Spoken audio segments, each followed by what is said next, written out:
శనివారం యాదాద్రి బైపాస్ రోడ్లోని హోటల్ వివేరాలో జరిగిన ఉమ్మడి వరంగల్, నల్గొండ, ఖమ్మం గ్రాడ్యుయేట్ ఎమ్మెల్సీ ఉప ఎన్నికల సన్నాహక సమావేశంలో కేంద్ర మంత్రి కిషన్ రెడ్డి ముఖ్య అతిథిగా పాల్గొని మాట్లాడారు. శనివారం యాదాద్రి బైపాస్ రోడ్లోని హోటల్ వివేరాలో జరిగిన ఉమ్మడి వరంగల్, నల్లగొండ, ఖమ్మం గ్రాడ్యుయేట్ ఎమ్మెల్సీ ఉప ఎన్నికల సన్నాహక సమావేశంలో కేంద్ర మంత్రి కిషన్ రెడ్డి ముఖ్య అతిథిగా పాల్గొని మాట్లాడుతూ ప్రస్తుతం తెలంగాణ రాష్ట్రంలో బీజేపీ పార్టీకి అనుకూలమైన పరిస్థితులు ఉన్నాయి అన్నారు. దేశంలో మేధావులు, విద్యావంతులు బీజేపీకి అండగా ఉన్నారని తెలిపారు. కేసీఆర్ ప్రభుత్వం పైన వ్యతిరేకతతోనే తెలంగాణలో కాంగ్రెస్ అధికారంలోకి వచ్చిందని అన్నారు. నేడు తెలంగాణలో ఏ ఎన్నికలు జరిగినా కాంగ్రెస్కు వ్యతిరేకంగానే ప్రజలు తీర్పు ఇవ్వడానికి రెడీగా ఉన్నారని ధీమా వ్యక్తం చేశారు. అసెంబ్లీలో ఎన్నికల సమయంలో కాంగ్రెస్ ఇచ్చిన హామీలను అమలు చేసే శక్తి రేవంత్ రెడ్డికి, కాంగ్రెస్ ప్రభుత్వానికి లేదు అని అన్నారు. బీఆర్ఎస్ పార్టీలో ఉన్న ఎమ్మెల్యేలు, ఎమ్మెల్సీలు ఆ పార్టీలో ఉండే పరిస్థితి లేదని అన్నారు. తెలంగాణలో కాంగ్రెస్, బీఆర్ఎస్ పార్టీలకు ప్రత్యామ్నాయంగా బీజేపీ పార్టీ ఎదుగుతుంది. ప్రజలు బీజేపీ వైపే చూస్తున్నారని తెలిపారు. ఆ రకంగా ఒక మంచి సానుకూలమైనటువంటి వాతావరణంలో నరేంద్ర మోడీ గారి నాయకత్వంలో ఈరోజు భారతీయ జనతా పార్టీ తెలంగాణలో అత్యధికమైనటువంటి సీట్లలో, ఎంపీ సీట్లలో మనం గెలవబోతా ఉన్నాం.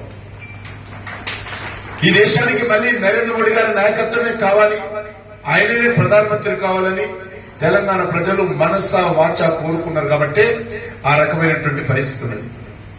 కాబట్టి ఈ యొక్క ఫలితాల మధ్యలో జరుగుతున్నటువంటి ఎన్నికల్లో కూడా ఈ యొక్క పట్టభద్రుల నియోజకవర్గం నుంచి ఇక్కడ బీజేపీ గెలవాల్సిన అవసరం ఉంది.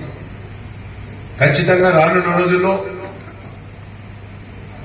ఈ తెలంగాణ రాష్ట్రంలో ప్రజల పక్షాన నిలబడి ఈరోజు భారతీయ జనతా పార్టీ ఏదైతే కాంగ్రెస్ పార్టీ హామీలు ఇచ్చిందో, ఏదైతే గ్యారంటీలు ఇచ్చిందో దాని మీద నిలబడేటువంటి పార్టీ భారతీయ జనతా పార్టీ. తప్పకుండా ముందుండి పోరాటం చేస్తాం అన్ని రకాలుగా.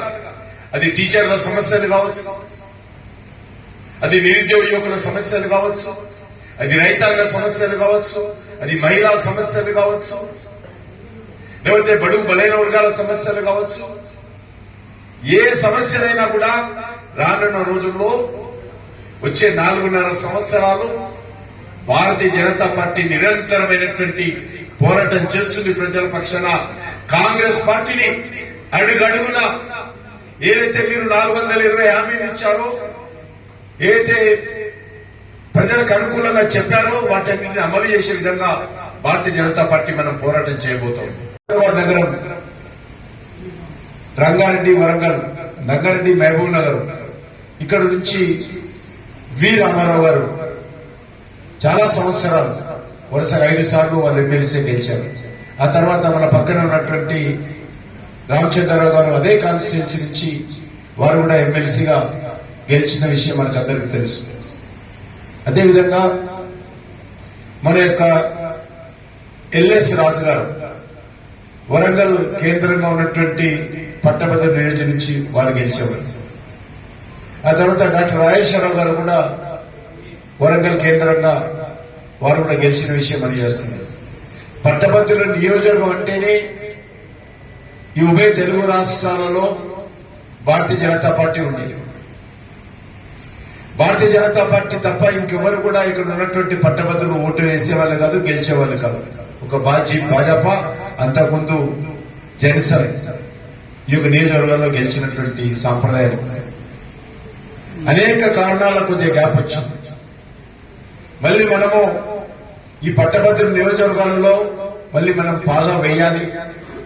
ఇక్కడ ఉన్నటువంటి విద్యావంతులు, మేధావులు, వాళ్ళ యొక్క గొంతు, వాళ్ళ గుండె చప్పుడు భారతీయ జనతా పార్టీగా మనం వినిపించాలి. దానికోసం